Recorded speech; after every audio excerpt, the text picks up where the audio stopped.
And then, I'd get together with my mom friends, and like one of our favorite topics of conversation was like how much better of a parent we are than our husbands, right? Yeah. Like, Yeah. I don't blame anyone. It's like, we're just like, oh my gosh, well, let me tell you this ridiculous Yeah. story about what my husband did last Yeah. night and how Yeah. I fixed it, Yeah. right?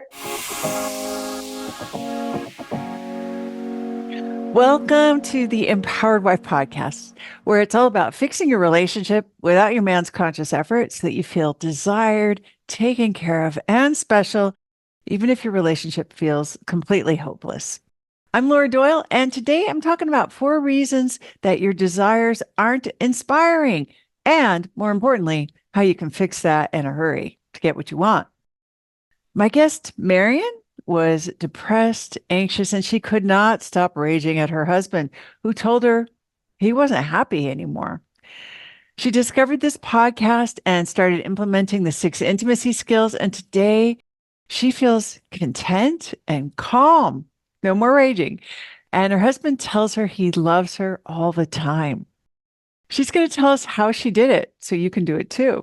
But first, let's talk about the 4 reasons that your desires aren't inspiring. And let's figure out how to fix that in a hurry because this is like my favorite topic. I just want every woman to know how to get what she wants, how to express it so that you're inspiring yourself and everyone around you, including your man. Now, if you are thinking what I used to think, which is that my husband didn't care at all about my desires, and that's why he doesn't get inspired when he hears them, well, it's very hurtful. Feels so lonely and unloving and rejecting. It's like you're invisible to him. And that's what I thought. And that John just didn't care what I wanted. That's what a lot of students have said to me too. But the good news is we were wrong. We were wrong, wrong, wrong. It turns out we just weren't expressing our desires in a way that inspires. We thought we were. I thought I was, but I wasn't.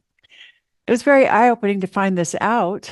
And here are the things that I was doing wrong. And a lot of the students were doing wrong because we just weren't trained. So, number one is complaining instead of expressing a desire.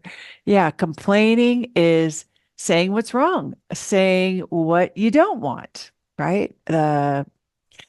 And I thought saying how messy our house was and how tired I was of cleaning it was expressing my desire. I thought that he would understand that I what I wanted was a clean house and for him to help clean it, but those aren't the same.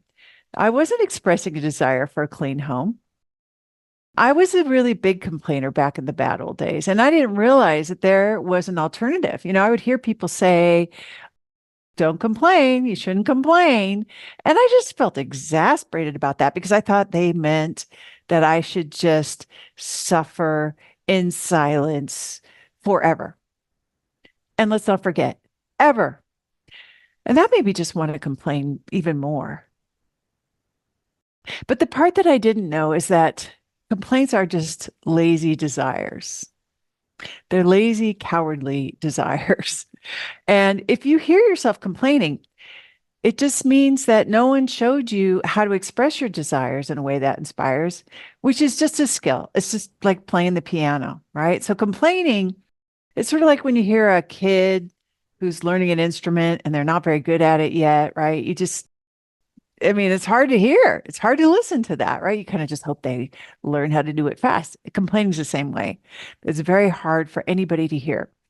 And if you can't say what you want, you're never going to get what you want. So this is like so important. I'm very passionate about making sure that every woman gets her hands on this skill and gets to learn it and gets to practice it. So that's what we're going to be talking about in this podcast today.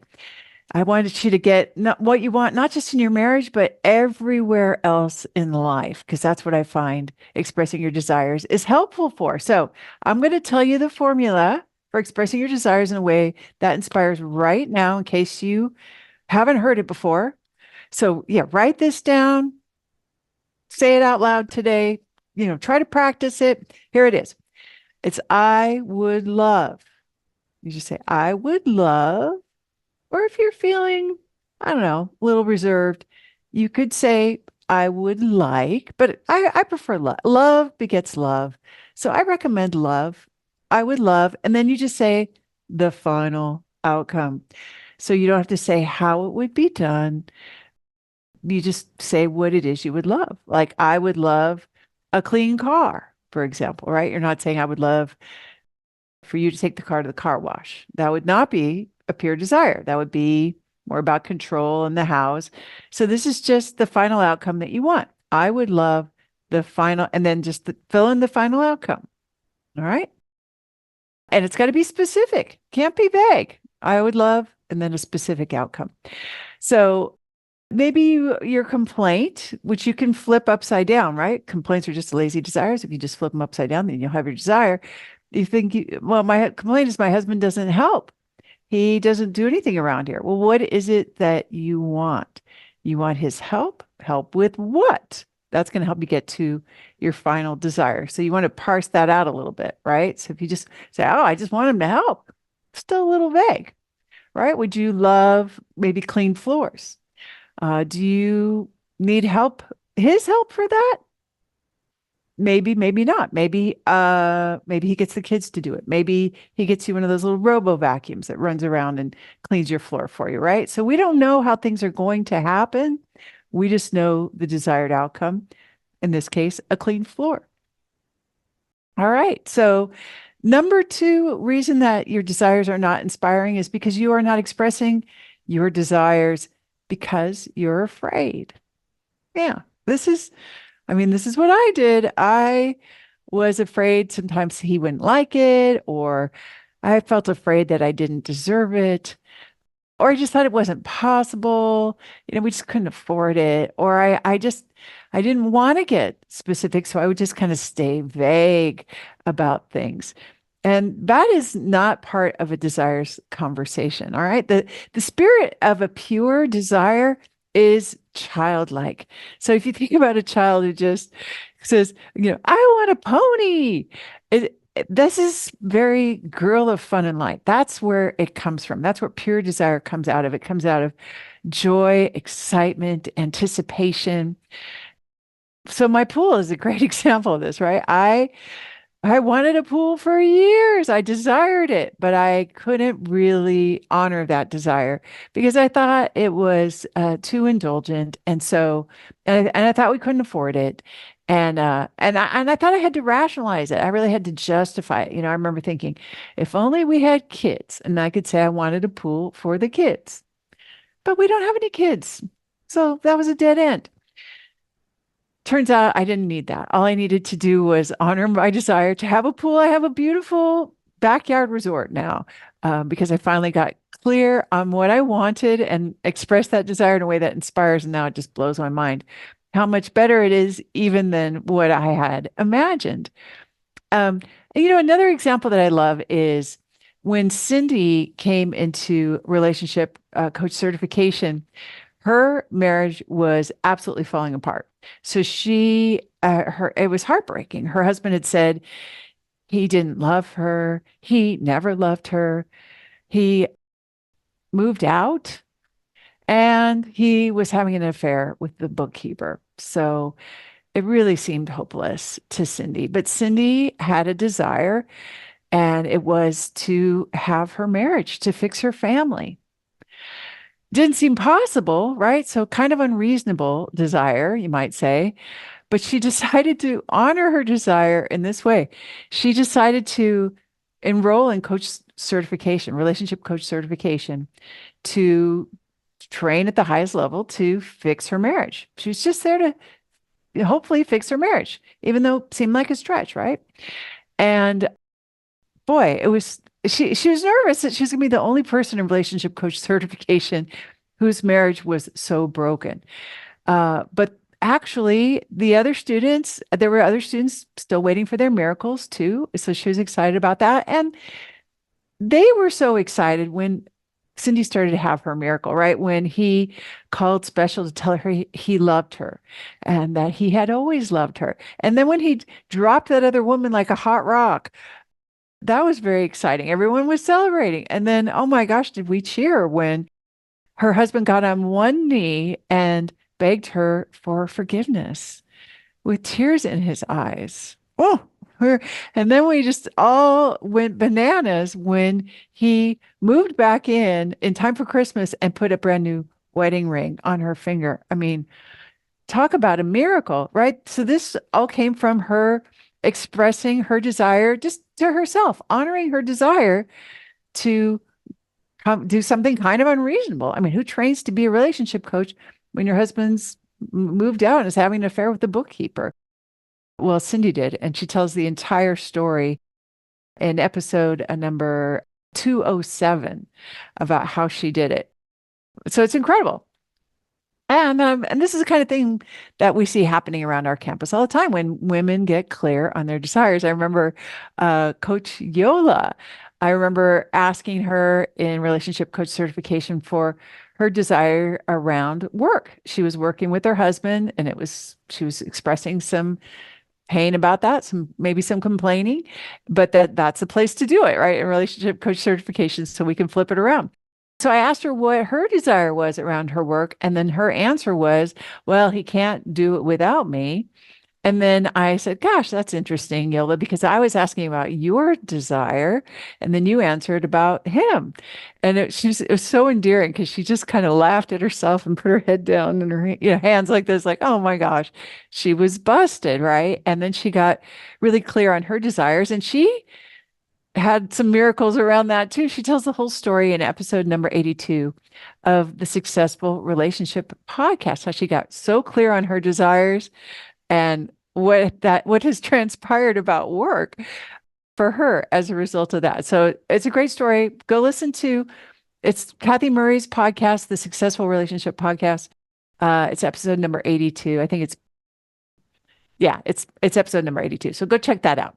So it's interesting to think about what desires you might want to express that are kind of scary, because this is where the miracles happen when you start honoring those desires. You start letting them come to the fore and really holding them close instead of maybe kind of shoving them to the side out of fear, right? Consider expressing a desire that you don't think is possible, a desire that you don't think is possible. Maybe you want to change jobs, but you think, well, that's impossible. I can't. Maybe you want another baby, right? Maybe you want to join coach certification and you think that is too expensive. There's no way we could afford that, right?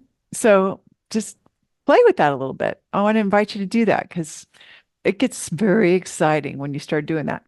The number 3 reason that your desire might not be inspiring is because it isn't pure. It's not pure. And what I mean by that is it's still about manipulation and control, right? A pure desire doesn't have any control or manipulation in it.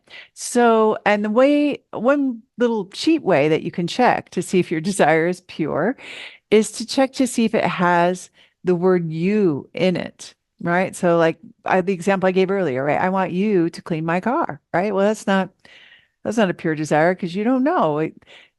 Who cares who cleans your car as long as it's clean, right? So anytime you say, I want you, you want to just double check that. And like, here's a clue about that too. If you're saying us, if you are saying, you and me, right? That's us. If you're saying we, that's still you and me. If you're saying as a family is you and me and the kids, right? In grammar, there's this thing where you could say a sentence without the word you, but you is kind of implied. Like, I want to go on more dates. I want to go on more dates with you, right? Still, it's still not a pure desire. Now, and along those lines, expressing your desires for time, attention, or affection, that is not a good use of this skill because you don't need to express a desire for that. That is your birthright as a woman. If that has gone missing, well, there's a different skill for that. And I talk all about it in podcast episode number 67. If that's your desire, you don't need to say anything. You were born an irresistible magnet. There might be some things obscuring that, but we can get all that back. So number 4, Number four reason that your desires aren't inspiring is because you are having an expectation instead of a pure desire.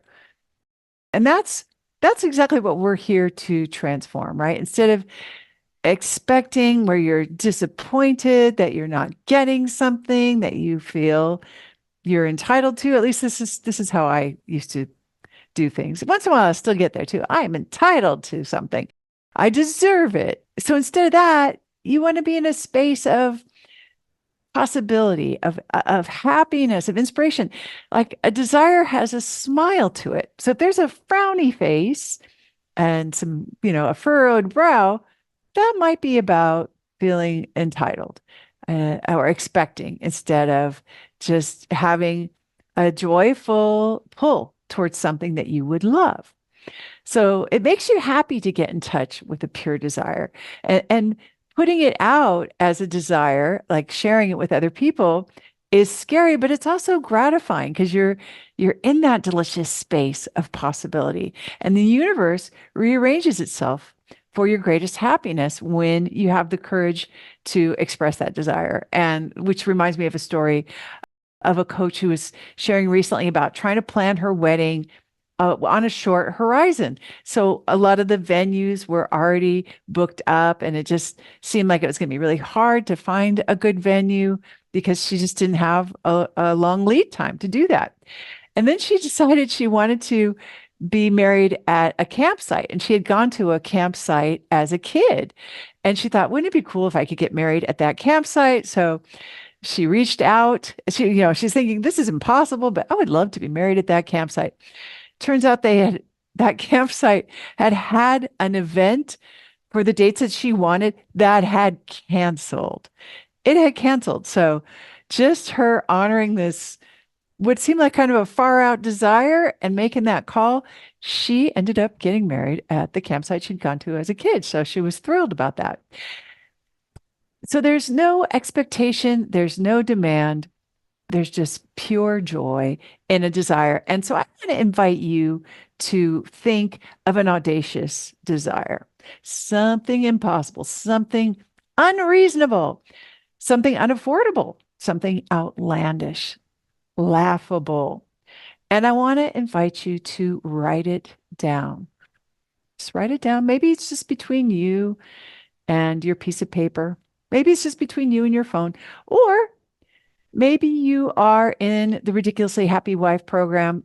Share it with us in Circle. I would love to see it there. Or if you are in the Adored Wife group, which is free to join, by the way, you can join the Adored Wife group for free at lauradoyle.org/group. And you can share it in there. We would love it. There's something powerful about sharing it with other humans who are supportive, right? And who aren't going to shoot your idea down. I invite you to just play with that possibility. You just never know what might happen. My guest, Marian, was depressed, anxious, and couldn't stop raging at her husband, who told her he wasn't happy anymore. She discovered this podcast and started implementing the intimacy skills. And today, she feels content and calm, and her husband tells her he loves her all the time. She's going to tell us how she did it so you can do it too. Marian, welcome to the Empowered Wife podcast. I'm so excited to hear your story today. Yes, thank you so much for having me, Laura. It's been this is the podcast that helped bring me around, and so it's such an honor to get to be paying it forward and sharing with other women. It is such a victory moment, right? Like, you are a guest on the podcast instead of just discovering it, being at the beginning. You've come a long way. So but let's start from the beginning. What was going wrong? What was happening in the battle? Yeah. Well, if I could, I just want to start even before then, and just say that I have in my 20, when I met my husband, I could not have been a happier person. I was doing a job that I loved, that filled me up as a Montessori school teacher, where I valued respecting children. And we spent the end of every day doing a thank you tile, and all the children would go around and share what we're thankful for. Um, and I knew that I was, wanting to find a certain kind of man. And I put that out in the universe. I knew exactly what I wanted, and I got it. I Mm. got it. I got everything I wanted in a man when we got together. I could not have been happier to um, have found my person, truly. Mm. Um, and so I just want to share that because it truly, like, I was just, I think that because being a Montessori school teacher, a lot of the ideals were similar, right? I valued respect, I valued gratitude, and things would come out, it just kind of came naturally to me in a way that I think really helped me also attract this amazing man. Um, and so I just could not have been happier to get married to him. Um, and we got married. It was great. Um, and the first few years and more were really wonderful. We were so excited to start a family, and we had our first son, and I stopped working and became a stay-at-home mom. So I entered this new phase of my life, and that's where I think some little cracks started to come up in the foundation. Yeah. Everything was good. Um, but I started like really like diving into like mom culture and like stay at home mom stuff and Montessori at home. And I was reading books and um, listening to podcasts and wanted to do everything right. Yeah. Yeah. Um, and I think that's where I started some control started Mm. creeping in, and also some feelings of inadequacy. Mm. Um, Mm. I really I was like a Montessori. I grew up at a Montessori school. I had taught this for 9 years. I was like, I can do this at home, Yeah. right? And then it was just different at home. I can't control my prepared environment in the same way as you can a classroom. And then I'd go looking for resources to help me, and everything I saw was this model of perfection, right? Yeah. And I started to become kind of disenchanted with it because I'm not perfect. No. And when everything that I was finding like just seemed to just be these models of perfection, it some doubt started to creep in, right? And then some control.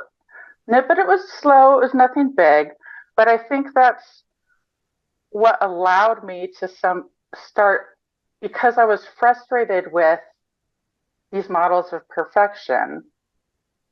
It allowed me to, in my weaker moments when I would just get frustrated and yell at my poor little 2 year old, Oh. and then I would excuse it, right? Yeah. Well, yeah. Because And and you didn't know so how I to stop. So it must be yeah, just like part of being a mom, right? things Yeah. exactly. This is just mom, and it's fine. And then I'd get together with my mom friends, and like one of our favorite topics of conversation was like how much better of a parent we are than our husbands, right? Yeah. Like Yeah. I don't blame anyone. It's like we're just like, oh my gosh, well, let me tell you this ridiculous Yeah. story about what my husband did last Yeah. night and how Yeah. I fixed it, Yeah. right? Yeah.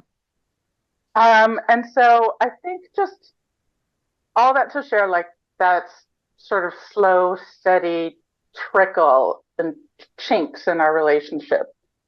Um, and then uh, we had another son, and actually we went to marriage counseling because I wanted a second child and he didn't. Mm. And my marriage counselor really did exactly what I wanted, which was eventually we wore him down. And Just tell him he's wrong. and Mission I got accomplished. my second baby, which of course he loves our second. I don't want to imply anything, but that is what happens, and that was our first, but not last, stint of marriage counseling. Um, so then we had our second son, and he was born in 2019, and he was just a dream angel little baby. He's just so sweet, and things were really good again. But then I had this like crazy idea of like, maybe I should be the director of this school, of this Montessori school. And my husband, so supportive of me. And it's like, yeah. And so I started online classes in the fall of 2019. And then we all know what happened that following March of Yes, we do. 2020. And that's really where my story begins. So COVID, uh, I don't think I can hear it said enough how much COVID really just disrupted the world in so many ways that are just countless. And it really affected our family, and not in a way that a lot of other families did. I'm grateful no one in our family, died or got sick, but just the experience of it. So basically, COVID happened. The school, my older son now was going to the school where I had been working, and I was like, got to be a mom there, and that was fun. And I was doing my online classes, and then March comes, and like school stops, and I'm like, oh, okay, now everyone's home. This will last 2 weeks. Right. This will be 2 weeks. Um, They did say that in the beginning. Give us a couple weeks, right? oh, Yeah. yeah. Um, I have a play-by-play like written in my heart and just seared of how that time frame went because it always. Um, and so I finished my online classes to get my certification so I can become a director, get my early childhood administration credential. School still hasn't reopened, and then the husband and wife who run that school, the wife, she had really been my mentor, my mother figure for 9 years. I met her fresh out of college, and she really helped guide me through my 20s. And then they had, closed the school with the rest of the world, and they said, well, Marian, will you become director and start working for us? And I was like, okay, I have an 18-month-old and a 5-year-old, and I have been a stay-at-home mom for the last 5 years. Yes, okay. Well, that I will do this thing. So What could June go of wrong, 2020, right? Yeah. yeah. I when the rest of the world stopped working and started working at home, I did the opposite, and I started working, and I reopened a school which had been closed since March, um, and was like, okay, we're doing this. And again, like my husband was so supportive. He was such a cheerleader for me, and um, and he was like, honey, you can do it. You can do this. I'm like, oh, okay, okay. I'm going to need your help. And he was like, yeah, no, I'm here for you. You've got this. And so, like, we found a nanny and made it work. And so, I then was director of this, preschool with 70 students, 12 staff, all looking to me. I got to make all of the mask decisions, which Oh, yeah. I'm just, it Oh, didn't matter what I decided.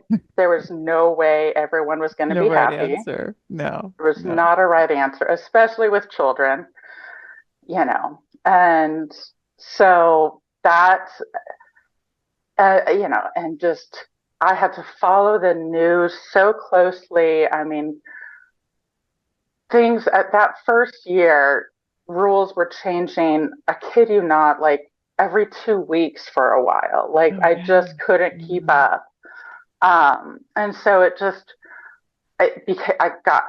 I went from like a more relaxed lifestyle to this like just constant, high paced Stress, adrenaline, very stress. stressful. Yeah. And fear that like, if I don't do this, if I make a wrong decision, um, like what what is going to happen, right? Like, are kids going to get sick and die? Are teachers going to get sick and die because I made the wrong call? It's literally There, life or death. Yeah. it really it felt that way, but it also felt like that first year felt so. I felt like I was really providing a service. I was really allowing by being willing to do this and make these decisions and Hmm. put myself out there. I allowed all of those families to continue working because they, if without childcare, many of them wouldn't have been able to work. It allowed, my son to have an in-person kindergarten year, which in 2020, I mean, most That of was his unheard of. peers, Yeah, you're right. Didn't get that. they didn't get that. Um, and that first year also, there was so much unknown that people gave a lot of grace in the first year. Um, and that helped. So we make it through this first year, and then 2021 hits, and like we made it through the first school year, and we're like, woohoo! All right, we did it. Oh, look, numbers are getting better. Things are going to be better. Next year's going to be better. We had gone to smaller class sizes, and we're like, let's go to the regular class sizes again, and more teachers and more kids, and everything's going to be better.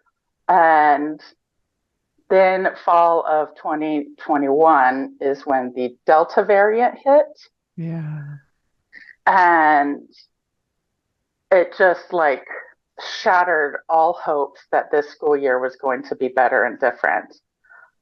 And all of a sudden it was that much harder because, you know, we had to figure out like quarantine time and did it matter if the child was vaccinated or not, or the Yeah. teachers. And I mean, it was just like the things that should have been easier were not. And then we had bigger class sizes and all of the new kids, bless them, they had all been at home with their parents trying to work from home for the last year. They weren't used to sharing Oh, or, they weren't we trained. Yeah, to be in the classroom. Oh, no. And at the same time, we had to part ways with our beloved nanny who had really, I think, kept the ship on course because she was consistent, she was reliable. I would come home. I never had to worry about her being late. She would have the house tidied, everything clean, like just dreamy. it it made such a difference for me because my husband had a full-time job. He didn't stop working, and a demanding job. And then we had to part ways with her. And like 2021 is where things really hit the fan. And so like we had been making it through, my husband and I, like we were making it through. Like I'd call him and like, honey, like what are we gonna do about this? And like I felt like we were a team that first year. Um, but I also recognize now that as much as we were a team, I expected him to fix any problem I had. Mm. If I had a problem, I knew who to call, Yeah. and and he was going to fix it, and he did. And I think I started that first year. I was not aware, but I was really starting to take that for granted, and Mm. that became glaring the second year when we then did our wonderful nanny. We had to part ways. And then from August till my son turned 3 in February, we went through 4 different nannies, um, and like blessed amounts of grandparent help. But like each day, it was just cobbling together some way that we could just work at all. So this I is mean, like more than your nervous system can handle between the job and the home yes, situation. And how yes, did that affect you? worse than I realized.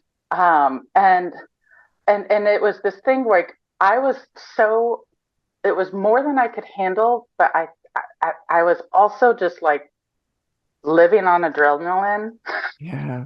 Yeah. and I didn't realize how much it was affecting me. But that's when I would just like come home. Like barely I had worked. The house is a mess. This stranger I barely know is like I'm paying her, and I'm like, are we happy with this? Like I feel like I'm giving everything I have so that other families' children can have this beautiful school experience. Meanwhile, like my own child, um,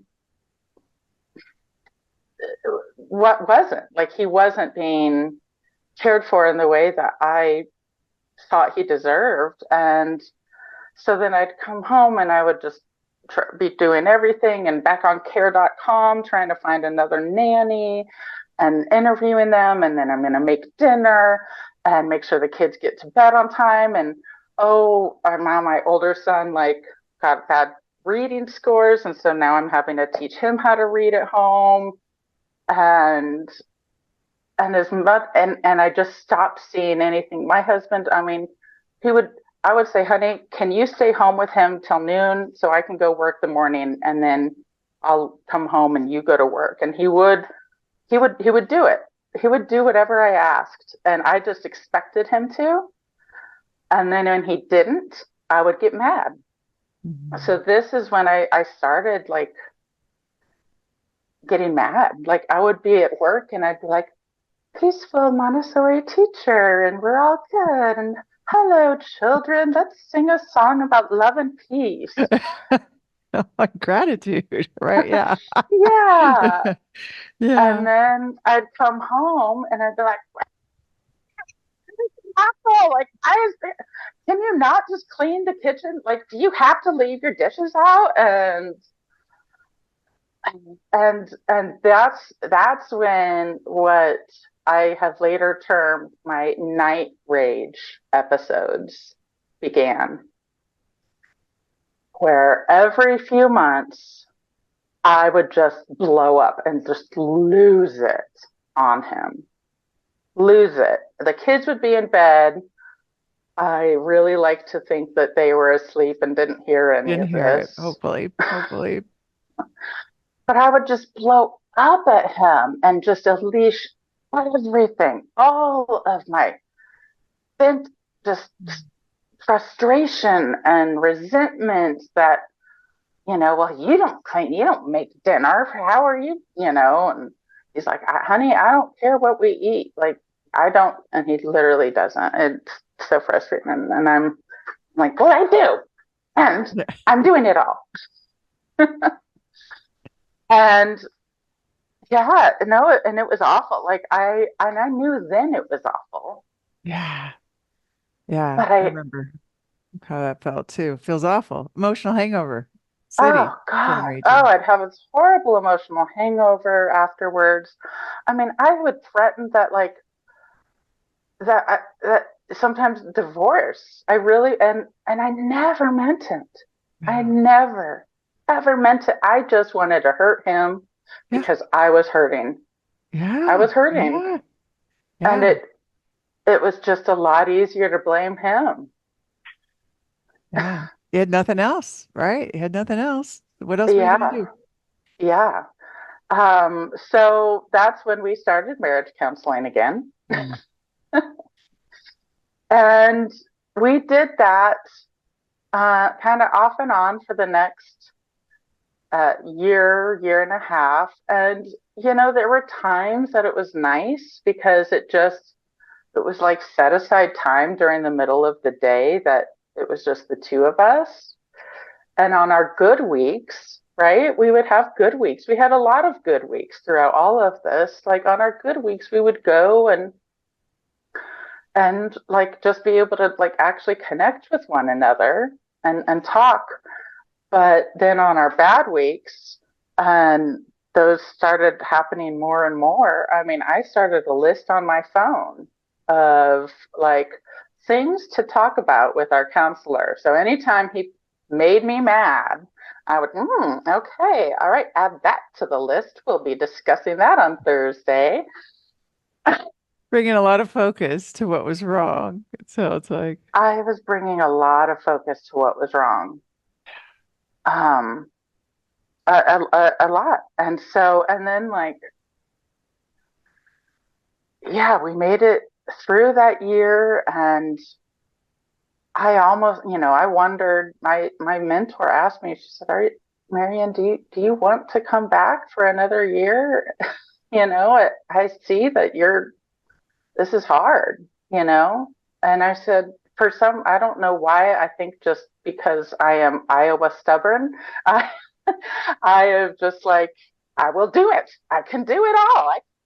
And it's my younger son goes to school here now, so it's going to be better. This next year's going to be better. I kept trying to have that attitude, and then it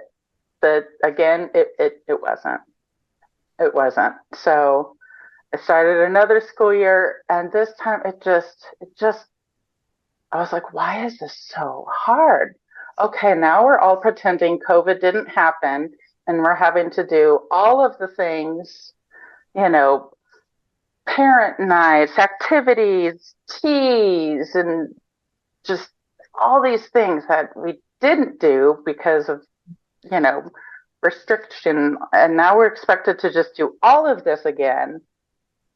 And, our next batch of new kiddos, like they also had been home with mom and dad who have been on Zoom calls for the last 2 years. And like, bless them, it's not their fault at all, but just the children were harder those Yeah. next Yeah. because they didn't, their parents were doing their best, but they weren't socialized. They weren't around. No. I mean, No. it really impacted children, and we were seeing it every day at the school, and then it just kept being so hard, and then we just kept getting sick, and it was again like, okay, who's working today and who's staying home with the kids, right? Like kids were homesick, and we couldn't figure it out, and it was just so frustrating. And my husband, I mean, he bent over backwards to help me go to work and do that job. He really did. He would say, okay, honey, I have a meeting, from 11 till 1 o'clock, but our son can watch a movie and then you come home so you can go. And we just kept trying to do this. And the night rage episodes continued again every few months. Like we would do better. And then I would just hit a wall. Yeah. He would look at me the wrong way. I mean, sometimes that's all it took. It was just, Yeah. he would make one offhand comment with a dirty look on his face, and that's all I needed to just lash into him. You, why are you doing this? This is awful. You can't talk to me like that. I mean, Yeah. not hearing myself as I No, said that. no, no. Just feeling like you're just defending yourself. Like this is, you got to do this because, yeah. Hmm. And you know, at first, with the like, my husband would accept my half-hearted apology that always came with a defense. And over time, he stopped really accepting that. And then I started to feel even more lost because I realized, he stopped forgiving me. Oh, Um, oh, it felt like, and I mean, and and I didn't know what to do with that, and I didn't know how to give an apology that was clean. And he would even tell me. I remember him telling me, Anna, you never apologize. You never actually just apologize. You say something, but then you spend the next 5 minutes defending what yourself. And so I just started feeling even more lost. And you know, but then he'd say we could put a gloss and say, I, it was like the intimacy was really ruptured, but we could still show up as parents and as a partners. And so that's what it got to. Um, and so co-parents we and would, roommates. yeah, we were really good co-parents and roommates. And every now and again, I'd get like that tiny little glimpse of the love and connection that we shared. Because remember, I had married the man of my dreams, and it made it hurt that much more. That I was just like, where is it? Where did it go?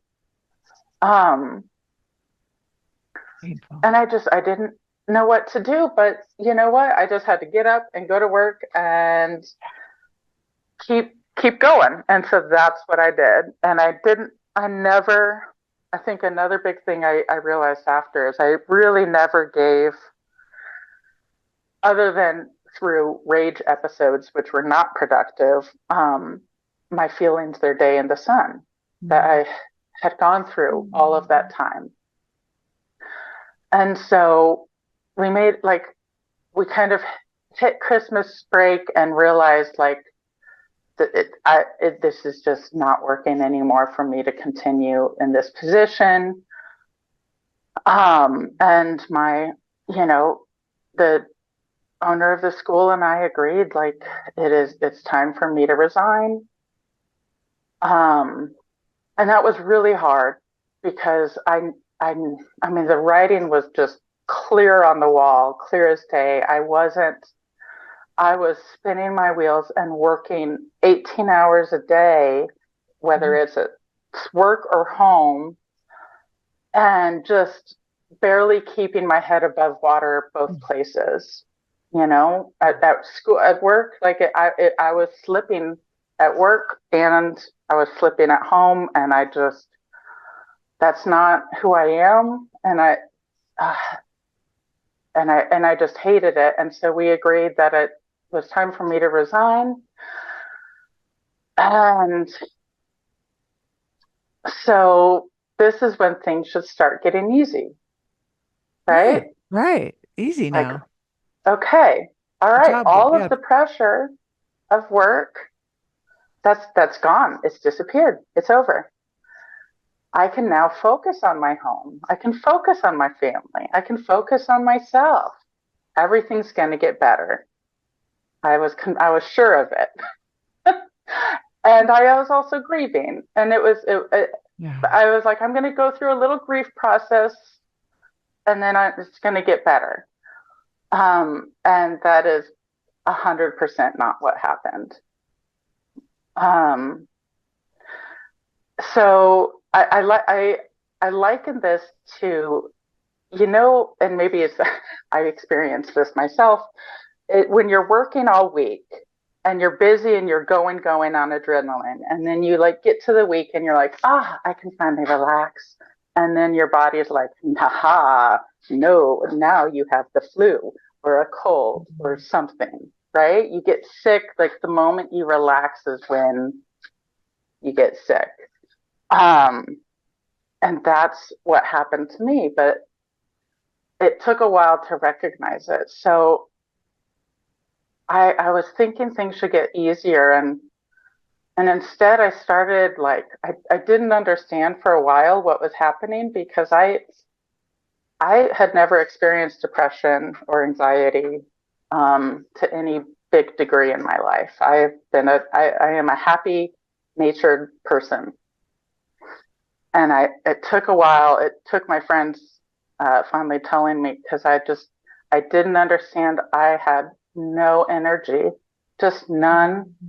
I was I felt like just a ton of bricks walking around, and then I started having anxiety attacks, and I didn't, but I didn't know always what it was because sometimes they came out like nausea, and I was like, I throw up.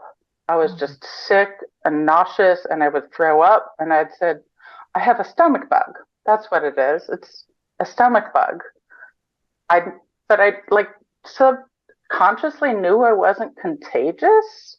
I don't know. It was weird. It was like I knew, but I didn't know. It's a stomach bug. I'm just going to go watch a movie. Yeah. and, and then they kept like getting getting worse, and I would find myself like just, I mean, the kids would be at school, my husband would be at work, I have the house to myself, like, okay, all right, I'm gonna get some stuff done today. And then I don't know, like, I remember one time I was just like cleaning the kitchen and I could feel my heart like racing, and didn't understand what was happening. And I said, well, okay, I'll put some different music on, see if that helps. And it didn't. And like, I just like found my body like almost losing function. Like I couldn't even stand. And I just kind of like just collapsed on the floor, and I'm hyperventilating and I'm sobbing. And I call my friend and I'm like, I don't know what's happening. She said, honey, you're having an anxiety attack.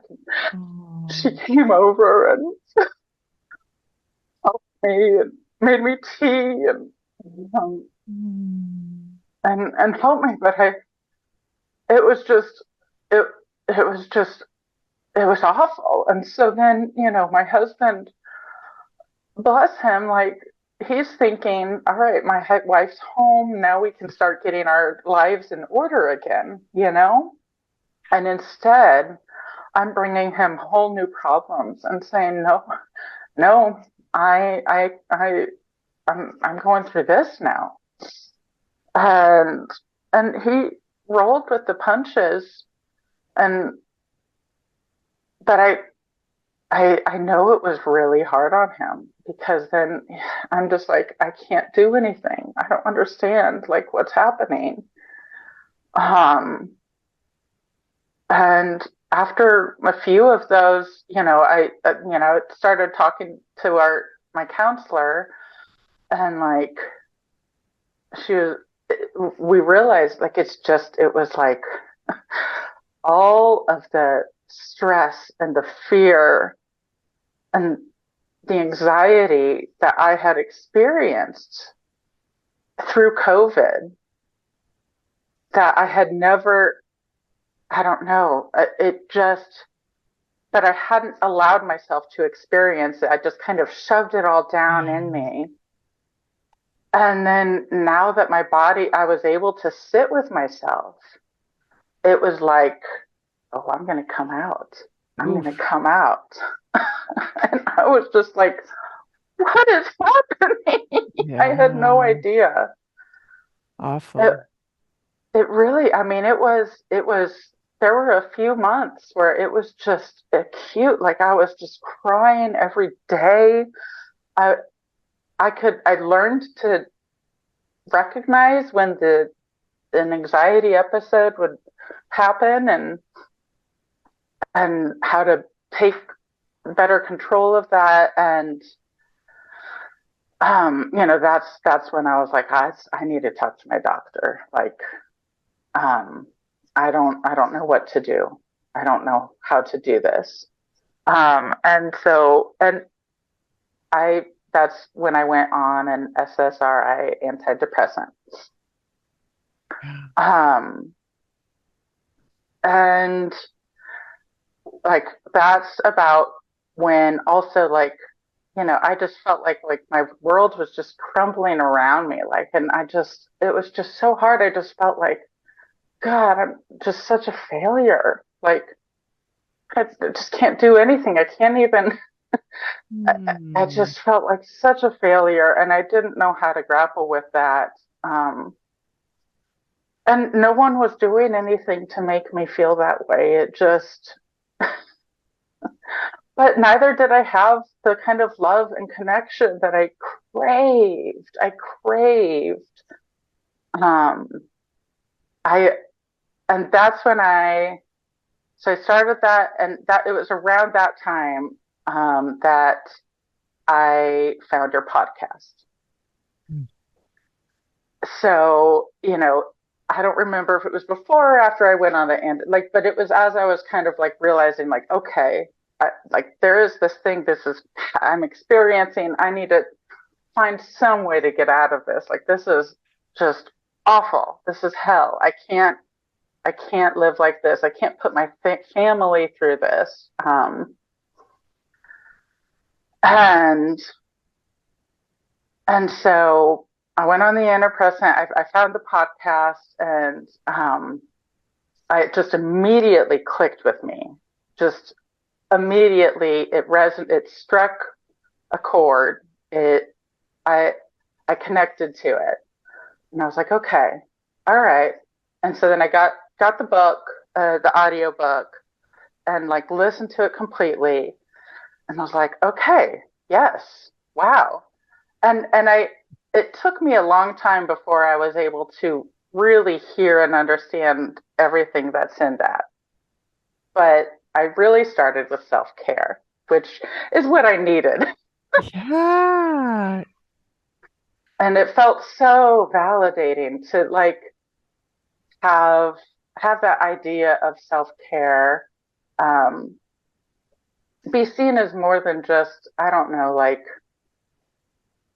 new agey, I don't know, or just like or frivolous or just um, you know, Just a code unimportant. word for exercise or yeah. Yeah, Yeah. Yeah.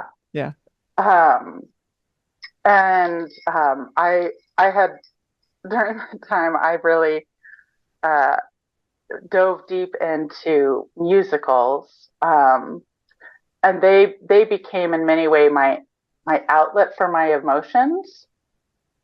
And so I let you know I would watch one and like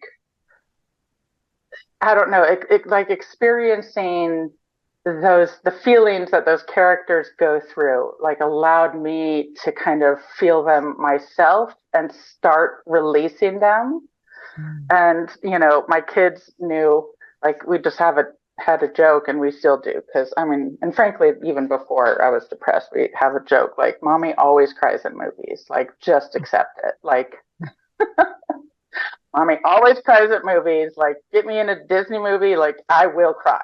Like, it's just gonna Yeah. happen. Yeah. Yeah. Um, and it was then too, but like it allowed me to blame the movie, right? Yeah. Like, it's not That's me. right. It was a I'm cover. Yeah. Yeah. and so, but I started just like getting into them, and then I'd like listen to the soundtrack on repeat. And I would listen to 5 different podcasts about that musical to learn everything about it. And it like started getting me out of my head in a way. Like, it started allowing me to think about just something else that wasn't just like all the crud in my head, Yeah. while also at the same time allowing me to feel those uh, emotions that I just needed to release. I just needed, there was a lot underneath there. There was a lot that I had put underneath a lot of shields that needed Yeah. to come out. And it allowed me to do that. And so that, Brilliant.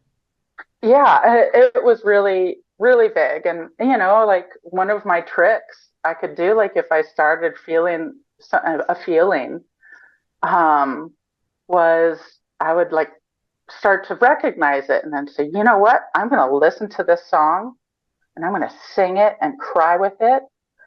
And then when the song's over, I can ask myself, do I want to do this again? Do I need a little more or am I ready for a change?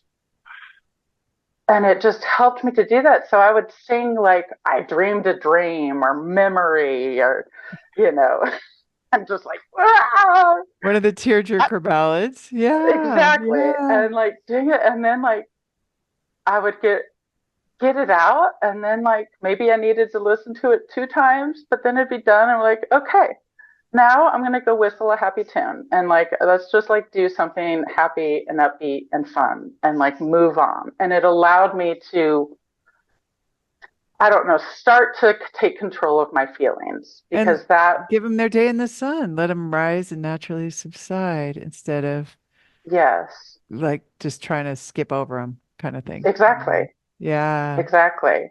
And Yeah. that's still something I do. It's been just so, I mean, I really feel like that these skills have helped me learn how to manage my big feelings in a way that I just, gosh, I hadn't learned or I didn't need to learn, or I don't know. I thought I knew. I taught kids how to manage their feelings, but doing it for myself as an adult woman is just different. Um, so self care was big So and great. continues to be big. And I started, with just the podcast, I really dove, and the podcast and the book, I really dove into self care. I started giving little gratitudes. Hmm. Um, I didn't. It took a little bit later before I was able to really open up some of the big ones. But I started just saying little thank yous to my husband of when he did something, I would just thank him for it. Um, and I realized, and I had I had just stopped. I had stopped thanking him. Um, and so that was something that I just started to notice just a little bit of a shift. I was starting to like take a little bit better care of myself. Like I knew if I needed to go for a walk in nature or listen to a sad song. And and then I started just saying thank you to my husband and to my children. Um, and I could tell that like that was appreciated. That was good. And it started to get echoed back. Like my husband Wow. would started thanking me for little things. And my kids even would thank me for little things. Wow. Um, and so all of that was really good. And I think I didn't give my first Laura Doyle apology till I joined the group. So things were starting to get better. Um, but I remember one, and you know what? When I found the podcast, um, I did go back and check, and that was that. The night rage episode stopped. They stopped then. Um, Wow. yeah, You found the podcast, you listened to it, and you and never mhm. raged again? uh, Never? well, not to the degree that I had Not, before. yeah, I right, right, to the, yeah, to the degree, like I still will have since then. I have taught myself like have like a much more toned down version of yeah, what it had been previously. yeah, yeah. But the the big explosive ones, stop. That's awesome. That's incredible. So, yeah, and Yeah. you were doing the self-care and you were doing the gratitude. So, it kind of that hangs together. Yeah, makes Yeah. sense. And I think I started like doing little apologies for little things. And things were doing like, but I didn't quite have it all. And then one night, um, I think I don't remember what it was that we got in a fight. My husband and I got in a fight about something, and he was just like, I can't go on like this. I'm Whoa. so unhappy. Whoa. And because like things that were getting a bit better, but like it, and this is true, he was just like every day, like our whole family is either going to have a good day or a bad day based on your emotions. Ooh. Um, and and he's like, and it's just this is awful. And he wasn't wrong. I wasn't Ooh. able to hear that very well. Yeah, ouch. Ouch, It ouch. wasn't it was an ouch, and I was hurt. And like I also, I mean, I know that it's true. Like it is true. Like for I I didn't I really was, even though things were getting better, like I had good days and bad days, and I didn't always I was getting better at knowing what to do with the bad days, but like um it wasn't great. And so that just like shocked me because he had, in all the times that I had raged at him, I mean, he would get mad, he would say hurtful things, but he never really said something that scared me the way it scared me that night. Wow. And so the next day, that's when I was like, all right, ridiculously happy wives, here I come. So you were And scared that yeah, he really meant he might end your marriage. I knew that we were not going to end our marriage for our kids, but um, that he was going to be done trying to make our marriage a happy one and anything other than a coexistence and co-parenting Oh, life together. okay. Wow. So the next day you're in ridiculously happy wife now. Yes, yes. Phew. Okay. And really looking back, like one of the things I would say to myself is like, girl, join that program from day one because I needed a lot of support. I needed support. I needed it. I was, gosh, it was just so imperative.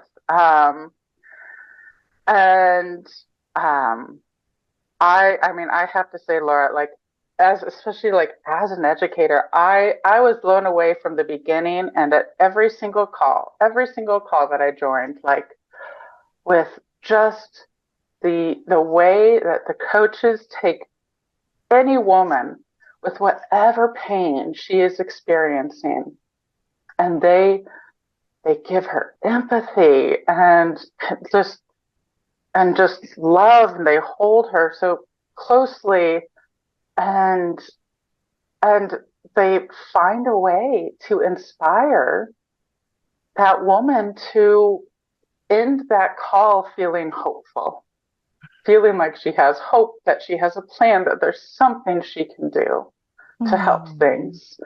I mean, there's so many like that. I was in a rock or a hard place where I've experienced other women, and I thought, well, how are they going to get her out of that pickle? That not is this time, just, right? Yeah.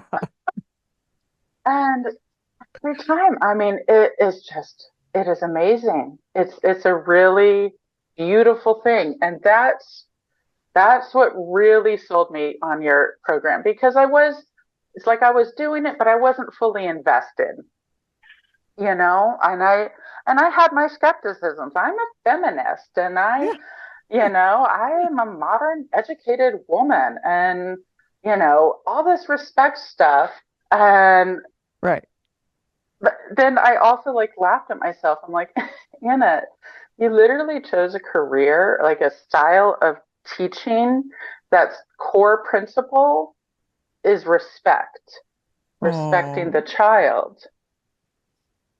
Why is it a stretch to say that I should respect the husband, the person that I chose to be with for life? Like, why is that a stretch? Why does a child deserve it and not also my man, my husband? They both do. But I've had to remind myself of that many times. That one still that took a bit. yeah. Um, and so, yeah, so that's when things started really changing for the better.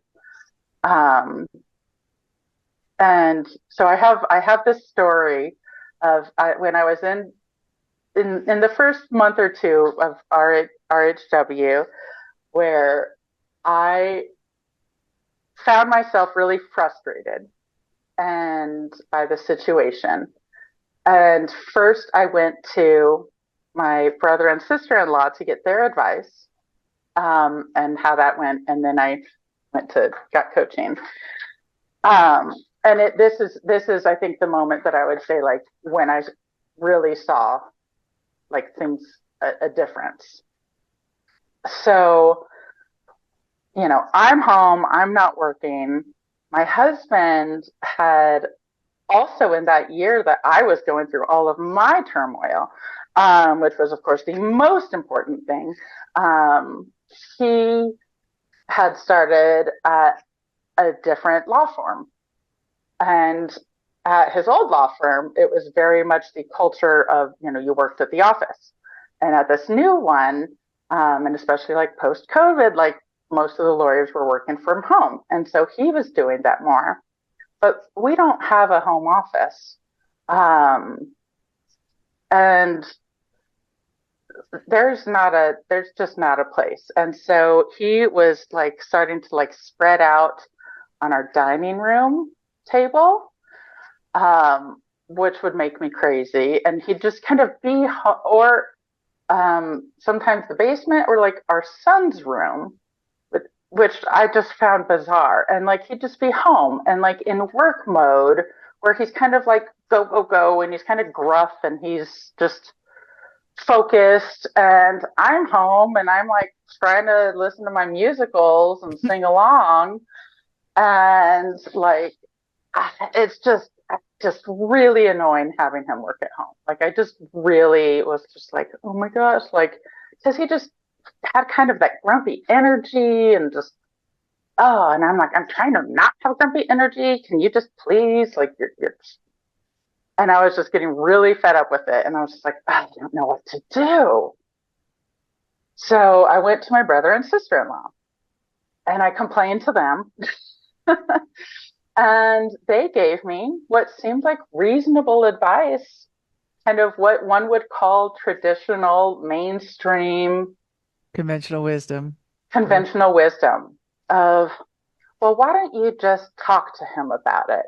Why don't you just tell him about how you're unhappy because of this, about how Oh you, no. um, Yeah. and like, surely he'll get it. And I'm like, yeah, okay, yeah, like this is his brother, like giving me this advice, right? Okay, okay, all right, I'm gonna do that. And so I did that. He was, home working, and I just kind of walked in uh, and demanded his attention, and was like, "Can we talk? Can we talk, please? Um, I am really having a hard time with you, working from home and, just your stuff everywhere. And, you don't have a schedule and like, I don't know what to expect. And like, is there any way you could just like work at your office, please?" And he just shut down. He became He was just really grumpy and distant. And I don't remember how he responded, but it was like he was not happy. He kind of shut it down, was just like, yeah, I can't talk about, can't talk about this right now. Like and then, and like, it just, I was just shut down. Like nothing improved. I felt worse. He didn't change a thing. Not great for So your I'm like, intimacy. Yeah. Yeah. no, intimacy was lost. Nothing improved, and I felt worse. So that's where conventional wisdom got me. So then the next day I was like, all right, I'm going to raise my hand on a call. And I did, and I brought it to Coach Sue. Um and it was just such a different experience. So like she helped me walk through and understand like what my desire was. And I didn't know. I just had a bunch of complaints about the stuff everywhere and like just, and then she helped me like narrow it down and understand like, no, I desire uninterrupted time to focus. Mm-hmm. Right. And I realized like, oh yeah, yeah, I do. That's what I need. Like, because if he's just there, I'm not getting it. So I had that desire. That's really what the desire was. Mm-hmm. Uninterrupted time to focus. And she also helped me see that the way that I went about my first attempt to repair this to fix this with my husband was disrespectful, and that I was just asking leading questions and trying to get him to change. And Laura, I would never have seen that on my own at all. Wouldn't have. I mean, I wouldn't have been able to see what my desire was. I didn't know. And so just having that, like, realize, like, oh, yes, no, I just need some time alone so I can Some focus solitude. and Yeah. Yeah. solitude. And so then um, I like have like 4 pages in my diary from the next day where it starts off the next day. It says, I had a beautiful aha moment today, a much Oh, needed breakthrough after feeling stuck for the past few weeks. And so that's where I I said afterwards, I had a glimpse of my over the rainbow magic wand desire. My eyes were opened to the beauty of accountability. I mean, oh, so wow, Marian, beautiful. yeah, so that night I gave him my first Laura Doyle apology. I like self cared up to prepare myself. And I remember I was like sitting with him and I was like so nervous because clearly, like, I had not known how to do this before, right? This was one of his complaints. And I said, honey, do you have a minute? You know, let me know when you're free. And he was like, yeah. And I said, I'm going to say something. And um, it's really hard for me to say, but I want you to know that I really mean it. And, um, and then like, I remember I was like looking down as I said that. And then I like look up into his eyes and I said, I apologize for being disrespectful when I asked you leading questions about your job. And I love you, and I am so thankful for all the ways that you provide for our family. And I mean, I don't, I don't think he knew what to do with that. He just, and then I stopped, and he was just like, "What just happened to my wife?" Did his head explode? Yes, and he was just like, "Okay, thank you for saying that. That's really nice." And then Oh, like this thing happened where like uh, prior to doing this, like I was feeling stuck, like I said, and frustrated, and our kids were bickering a lot. They were in a phase where they were bickering a lot. And then it was just that night, I remember I apologized to him. And then our whole house was peaceful and happy. The kids weren't fighting. And Wow. I have seen that repeated again and again on the times that I apologized to my husband, that everyone's more peaceful. And then the times that because I'm still a mere mortal woman, that I do react, then like everybody's bickering. But I saw it just like night and day, that it was stark You did it. You created yeah, peace in your whole home with your in the whole kids, home. with your Yeah, husband, the yeah, whole home by the yourself, whole home. single-handedly. Yes, yeah, And it's such an act of courage to do it, yeah. right? It was like It you it said, you really were was. nervous. Oh, I was. And there's so much accountability and humility that you had prior to that, even having the big aha moment, right? Yeah. There's some pain in that moment. That's a painful Oh, yeah. moment, Yeah. but also an exhilarating moment. It really was. It really was. And so that's when I was like, okay, there's something here because I've been trying, this conventional wisdom approach, and Yeah. like Yeah. where in the world would you like go like chat with a girlfriend, right? And have them say, you know what, you know, I would do. Like it just doesn't exist. Like you wouldn't. They're Like not going to say, and what I would so do is apologize for my disrespect. yeah, No, they yeah. don't, I've never, run into that in the wild. It's true. No, You you don't. don't. Uh, And so that's when I was like, okay, all right. And that's what like made me like, all right, I'm gonna go all in on this. I mean, I like, gosh, and I like another after another one. I have another journal entry where I just like realize I'm like, gosh, like I can be the change I want to see in the world. I can be the change. Like if I want this change, like it all begins with me. so It all begins exciting, with me. right? Like, is that talk about empowered?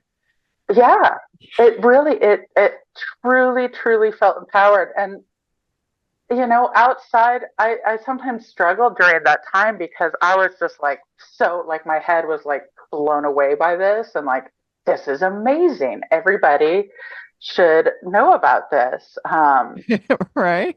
And like I would sometimes talk to my friends and it just didn't always land, No, right? no, It just it didn't doesn't. always land. I Not didn't everybody's know. ready. Not everybody's Yeah. ready. Yeah.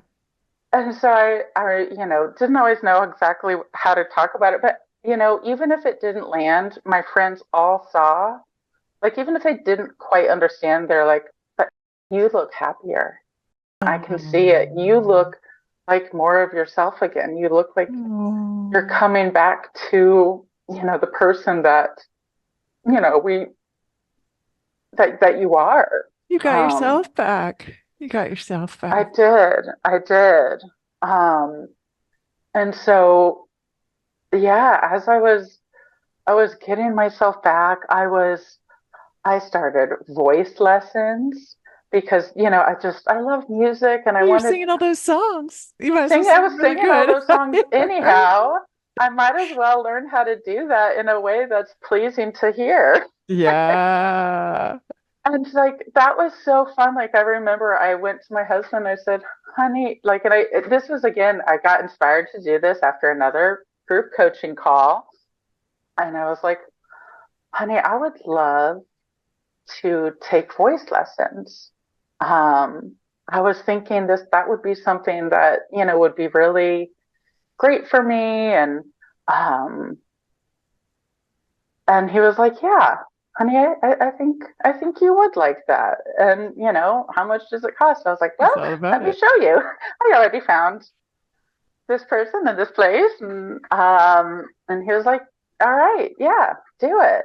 Um, and I've been doing voice lessons for the past like 6 or 8 months, and I my voice teacher like has a band and she arranged all of her voice students because there was one other adult, got to at a local brewery, Have a sing concert. her Oh, songs like with her band at a local brewery. And like, wow. it's just so much fun. And that was just a few weeks ago. And like, it just was so much fun. Like, So you're yeah, just, alive and vivacious again. And okay, so what about the depression, the anxiety attacks? I know you were on yeah, medication, but I was. And so, and I'm not anymore. I am very happy to say. what? So as things were getting better, um, I tried, I think I tried once a little early on an experiment of going off of it. And I saw it wasn't quite the right time, but it helped me get a sense of what the withdrawal symptoms are. Because truly, when you take this kind of a drug, there are chemical withdrawal symptoms. Mm. Um, and so I went back on it a little bit longer. I was like, okay, that wasn't the time. But it also like it allowed me even just that first I had a trial run and that's how I looked at it as I'm going to experiment. I'm going to just and then I saw okay, nope, not right now, not yet. Um, and I kept with the program and I kept doing my self-care and then um I uh, I I felt so much happier. Um, oh, I want to share if I can one other thing that I got from a group coaching call, a love letter that I wrote to my husband after Yeah. I got some private coaching, and because it was a little bit after that, after this experience, that I was ready to try again with my other experiment. So I had another group or a private coaching call where I kind of entered it like just things were still not perfect. And I was frustrated and I um with my husband and I think I just was like criticizing and feeling like he was criticizing me. He was being that's what it was. I felt like he was only showing me love when I cleaned the house. Mm. Or if like or this was my complaint. This was my malware in my head. Yeah. I just was like, Yeah. things are getting a little bit better, but gosh, you know, he's just like grumpy if the house isn't clean, and then like I'll clean the house and he's nice. So I had this malware story in my head that he only loves me when I clean, when I'm doing stuff. Um, and I got coaching around that and um, realized that that is just 100% not true, and Mm. it's just not. And we worked together in that coaching call on how we talked. It sounded like he needed some gratitude, but like some Mm. deeper gratitude. Like I had gotten in a good habit of giving the little thank yous, but he was needing something bigger. And also, I created a spouse fulfilling prophecy and a self Very cool. fulfilling prophecy of that I am loved unconditionally. Mm. Um, and so then I wrote this love letter um, to my husband, and it said, "Dear husband, I have spent some time reflecting. Yes, I can be self-absorbed. I I've really been reflecting on how you have been such a strong, loving husband to me. I feel loved unconditionally by you. You have truly stood by me through thick and thin. You supported my decision to become director in one of the scariest times our world was experiencing. I mean, who does that? I have wondered to myself why I took that job. I realize that it's because you had faith in me that I could do it. I had faith that you would be there to support me. And that faith gave me the courage I needed to face such a big challenge. You rearranged your work schedule to accommodate mine. I always felt I could trust your judgment as you helped me make a lot of difficult decisions for the school in an effort to provide a safe environment. I'm so grateful for the support I received from you. Together, we allowed our son to have an in-person kindergarten year. As went on, I recognize now that I started taking your support for granted. I apologize for being disrespectful when I took your support for granted. You deserve better than that. Even so, you continued to stand by me. You were such a rock of support as I dealt with the pain of burning out and resigning. I can't count the ways you were there for me last Christmas. I'm so full of gratitude for the love you gave me as I worked through the grief. Then, when things should have gotten easier, somehow they got worse. I was not expecting to suffer the depression and anxiety attacks I experienced.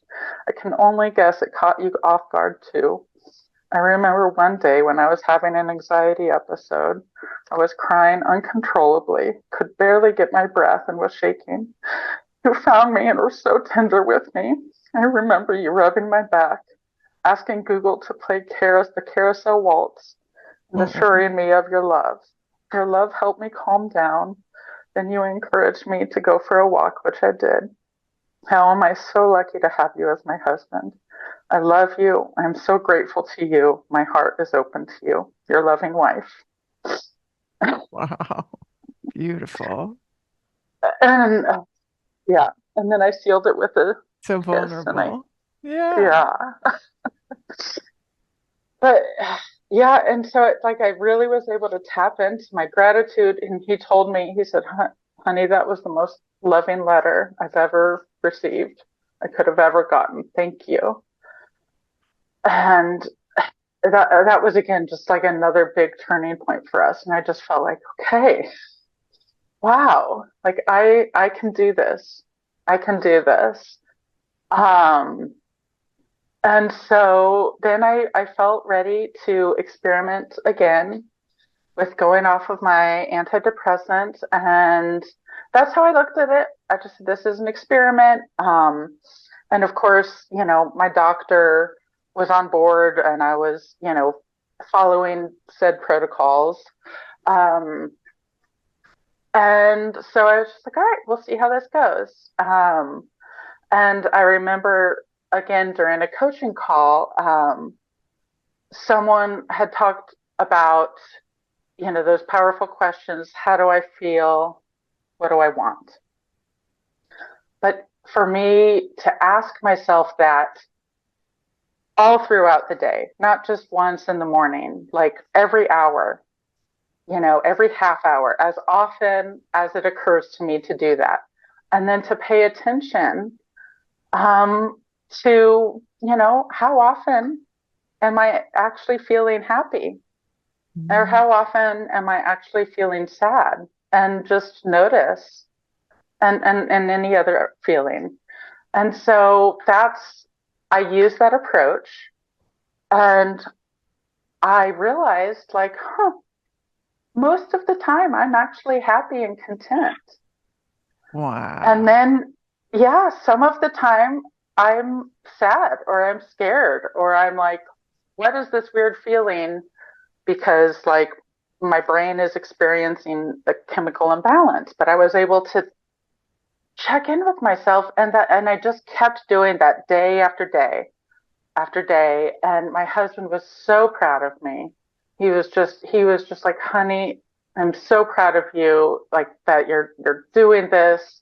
I was like, I know, and it's really scary, and I'm so, I know I can't do this without your love and support. And he's like, I'm here. I'm here.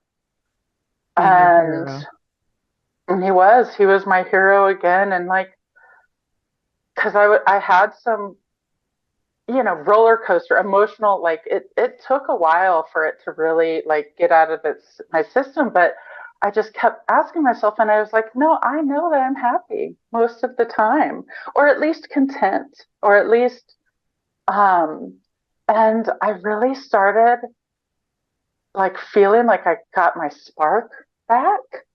Like I started to feel myself again and like my desires, like the things that had gotten tamped down because that's what the drug does. It tamps things down. Were coming back out.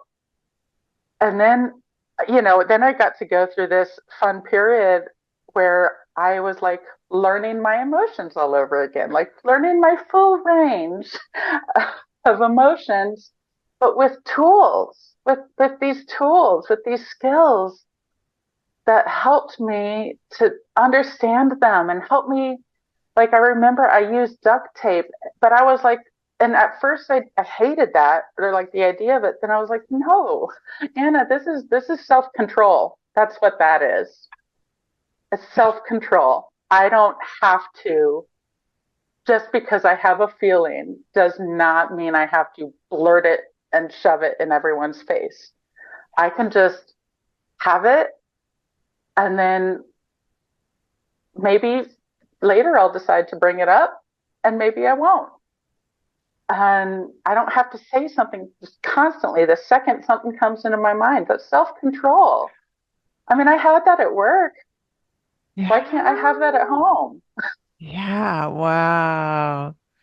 More empowerment is what I hear. Like, yeah, what used to feel oppressive, like, oh, you can't say how you're feeling. It wasn't that at all. It was you getting to decide It was, what, yeah, yeah. yeah, exactly. It's learning, another thing started happening is I really felt my dignity coming back, and that was something that I realized I had lost, um, which was sad for me, and it just felt so good to be getting that back.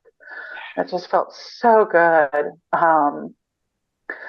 And yeah, so I tried the experiment. I'm like, you know what? I don't need this. I don't need this anymore. And I'm so glad. And it's been, and my husband he's just so proud of me.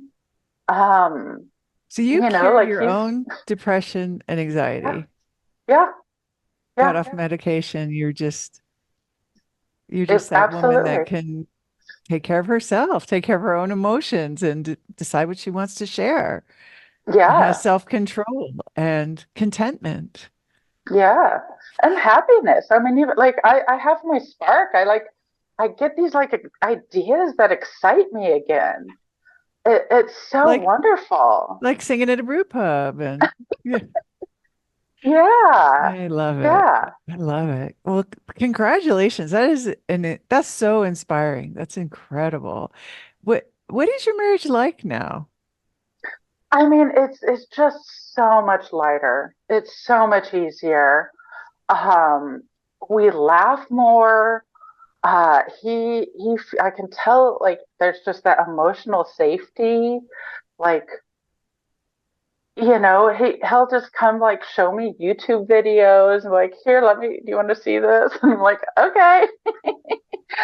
And like he like sometimes like intentionally tries to like even like poke at me like things that he knows that like in the past that I would have criticized him for, or I would have said, no, that's wrong, that's bad, that's stupid. He'll specifically show me those videos, Oh my knowing gosh. that he can. And then we actually can like talk about it. That's a huge And compliment because he's like, I see now, yeah, that I'm safe with you. Like I trust you. That's what he's saying. yeah, yeah. And like Wow. and so it's fun. And then like, and I don't always agree, and I don't have to. I can just say, I hear you, or wow, Yeah, that that's right. Yeah, not going to always agree with what your husband's watching on YouTube. I totally can relate to that. yeah. What about your kids? Like, how has this impacted them?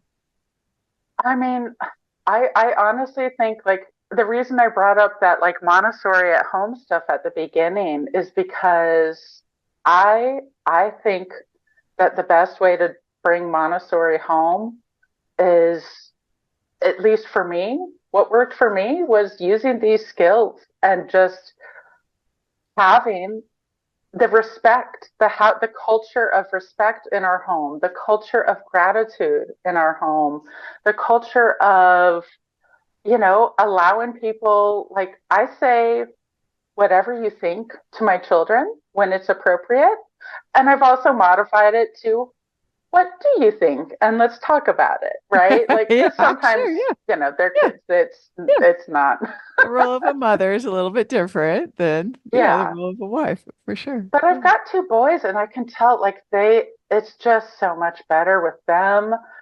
Um, they, and again, I am not perfect. I am still on my, you know, I consider myself very much still on the path, and I can't, like, I want to get it all. But I see it now. I see that vision, and my kids are so much happier, and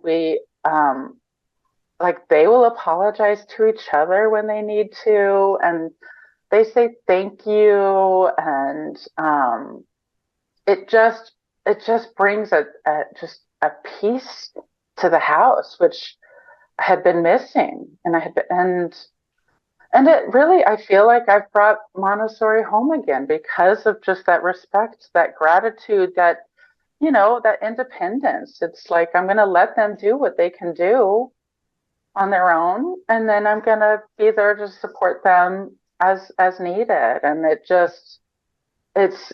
so much better, and I'm so grateful. And I mean, I had with Coach Stephanie, I had one conversation with her where I was like, I mean, I'm gonna, Montessori teachers, like, and just all teachers, they need to learn, like, the way that you talk about, like, respect with children, and it's very different than with a man. And, like, gosh, if I could have known this before, that, like, the way I show respect to a child isn't always the same, right, as the way you do with the man. And, like, God, that just could have made things so much easier a long time ago. Um, I just hear the excitement in your voice when you talk about being able to trust them to do what they can do. And I think that is a big principle of Montessori, it sounds like. mhm. And I just hear like a new level of excitement about applying that with your own sons. Yeah, yeah, Yeah. because, like, they're little men, and they Yeah. Yeah, they're they little they men. respond much better when I, show up as my best self. Oh, And sure. And now that's you know just, how and you and do now I it. know how. And So I love that. we What still get into, like, things, but, like, now I know how to fix it and get past it so much better. And it's because it's our marriage is not perfect. And, like, now, like, okay, it's okay. It's not perfect, but I have a path. I have, superpowers? You have yeah. superpowers. And what's your tip to somebody who is where you were, like depleted, depressed, anxious, husband's not happy, fighting in the house, kids are unhappy. Yeah. And she wants what you have now, where her husband's so proud of her and you have fun together and there's emotional safety and she's off her meds because she cured her own anxiety and depression. And she's thinking of exciting things to do, like taking voice lessons. And what's your tip? Like what should she do? Just, first of all, I would want to give her just a big hug and just say, I know how hard it is. I know, ugh, it is so hard. And I would really just want her to really try to just find hope and just say, you know what, I'm just going to experiment. Just give it a try. Like, just, you know, it's just an experiment. Just It's an just an experiment. experiment. Just give it a try. And, like, it was not the conventional wisdom I grew up with, is not what helped me. It was just being willing and open to experiment and try something different that feels different, but that it just ends up feeling so much better. So much better. As you say that, I do want to just acknowledge you. You are so willing and open. It is incredible when I hear your story. And and I also hear, I mean, you really shared so intimately about there was desperation. There was like the gift of desperation. that you had. And I guess I just want to dwell on that for a second because it kind of was a gift to be uh, so desperate that you were willing and open. I mean, maybe that wasn't necessary, but it sounds like it kind of all went together. And I just remember Mhm. feeling desperate as well, Yeah. and that being a gift too. So I just want to acknowledge you and thank you so much for the vulnerability to really show that tender part of you um, in this story today. It really is something to hear. What would you say to Marion if you could go back in time and tell her what you know now? I would, if I could just go back to like 5 years ago, I don't know if I would have been as open to it then.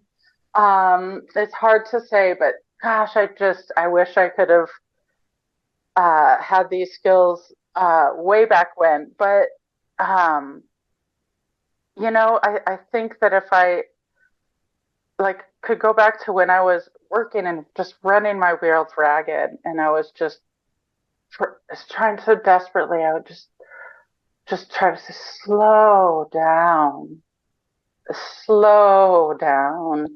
like that you can do this, and there's a better way, and just take a minute to breathe, and let's let's just go look, just come check out this podcast, and and just take care of yourself, it just take care of yourself. And we're women, we have big feelings, and like find a way to give them an outlet, their day in the sun.